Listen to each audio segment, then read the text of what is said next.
Look at this massive damage to an elementary school in Ramat Eftal, central Israel, overnight at 2:40 a.m. A long-range intercontinental ballistic missile launched from Yemen by the Houthis, by Ansar Allah, that's their real name, and they want to kill all of us, and they shot an elementary school, and it's just phenomenal that they're continuing to do this. And I want to ask you a question, really, I want to ask you this. What would you do there in Washington, D.C.? What would you do there in Ottawa, Canada? What would you do in Mexico City? What would you do there in London if your elementary school... sorry about that noise.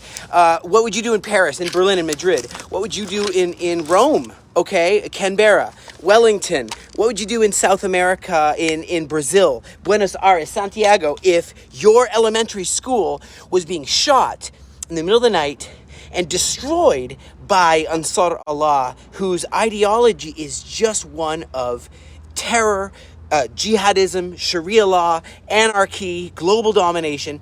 This movement called Ansar Allah, it really is all about countering the West. They say they want to support Palestinians, but do they really care about the Palestinians? No, they don't. They haven't all this time. But they don't want Israel to protect itself. They want Israel to be destroyed. It's really out of hate, not out of love for Palestinians. It's out of hate for Israel, and so they continue to shoot us. Tel Aviv, all over Israel, and they have their flag, the anti-Israel, anti-American, anti-West ideology. For example, they say, God is the greatest, or Allah is the greatest, death to America, death to Israel, a curse upon the Jews, victory to Islam. That's their flag, okay? Don't forget who they are. And they got this policy that says we will not allow the West, democracy, freedom, the Judeo-Christian values to exist. They want to destroy us. And the Houthis' actions talk about that they want to have control of the axis of resistance.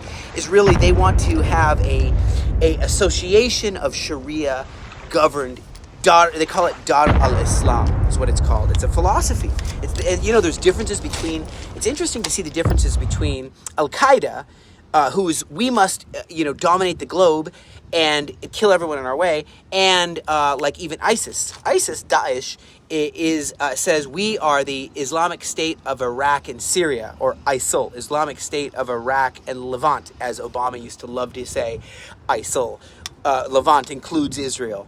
I don't like that name, ISIL. I don't like the name ISIS either, but they at least have a territory. They have a limit of where they're trying to govern, whereas the Al-Qaeda and the difference of the Salafism, I'm not going to go into this too much, but they have a global domination, pan-Islamic, Dar al-Harb, the place of war, the place of the sword. Now, they haven't just been fighting us. These Houthis have been at it for a long, long time. They had the Yemeni civil war in 2014, and they've been fighting the Saudis in 2015. They had a huge issue with border clashes with Saudi Arabia, missile and drone strikes. They conflicted with the UAE, the United Arab Emirates. Tons of military balagan, which means skirmishes and just anarchy is what they're trying to bring. They've been shooting the U.S. naval forces. They have targeted U.S. naval vessels. You remember there was a coalition with, France, England, or UK, U.S., Canada, Israel, who were trying to stop them, but they're not getting the hint. They're not taking the message, are they?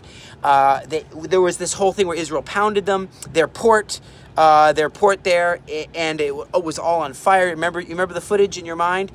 But now we're giving them, let's say, their last warning. Our defense minister says, listen, Houthis, it's not going to fly. You must stop immediately. And I think of Genesis 16. Genesis 16 really, it makes sense. 16 verse 12.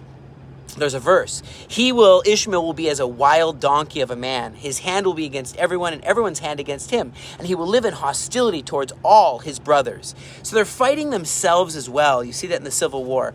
It's part of the angel's prophecy about Hagar's son Ishmael, what his character would be and what his descendants would be and what they would face. And I'm telling you what, we have to stay strong against all extremists.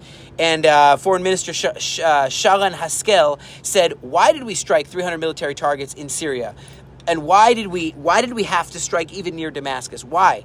He says, because we don't want these 300 military caches of weapons and stuff to fall into the hands of these rebels. There's highly sophisticated weapons. There's ballistic missiles. There's chemical weapons as well, and you remember all the amount of torture that Assad did to his political opponents, the amount of barbarism. What is it? 5 different mass graves. One of them has conservative estimate of 100,000 people that were just taken. And I love this verse, and I'm going to say it here. It's almost Shabbat. There's no one like the God of Jeshurun.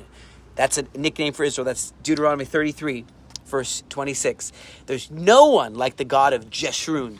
That's the one who's straightforward, who rides across the heavens to help you, and on the clouds of his majesty, the eternal God is your refuge, and underneath are the everlasting arms. He will drive out your enemies before you, saying, destroy them.